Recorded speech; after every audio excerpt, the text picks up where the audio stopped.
বাবার বাড়ি যদি জান্নাতে থাকে সন্তানের বাড়ি কিন্তু জাহান্নাম হবে না।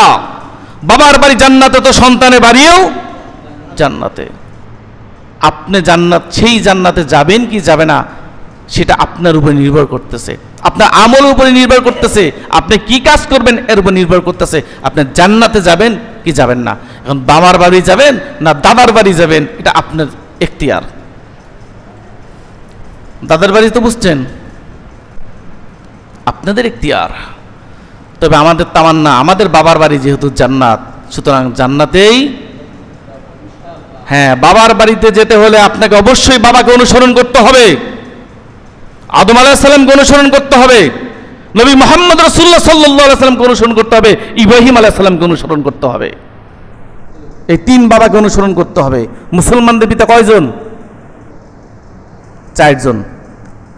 আদি পিতা আদম আলাইহিস সালাম, জাতির পিতা ইব্রাহিম আলাইহিস সালাম, রুহানি পিতা জনাবে মুহাম্মদ রাসূলুল্লাহ সাল্লাল্লাহু আলাইহি ওয়াসাল্লাম, আরেকজন হচ্ছে জন্মদাতা পিতা। জন্মদাতা পিতাকে অনুসরণ করা যাবে না, সে যদি ভ্রান্ত পথে থাকে তাকে দাওয়াত দিতে হবে, অনুসরণ করতে হবে এই তিন পিতাকে। জাতির পিতাকে অনুসরণ করতে হবে, আদি পিতাকে অনুসরণ করতে হবে, রুহানি পিতাকে। এই তিন পিতাকে যদি অনুসরণ করেন, এই তিন পিতা যেখানে থাকবে তার সন্তানরাও ওখানে থাকবে।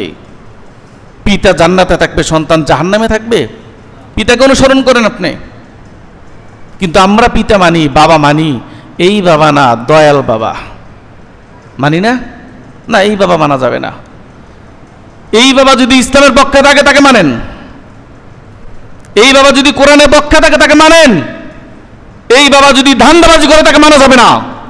মানতে হবে নবী রাসূলকে। কাদেরকে? নবী রাসূলদেরকে মানতে হবে।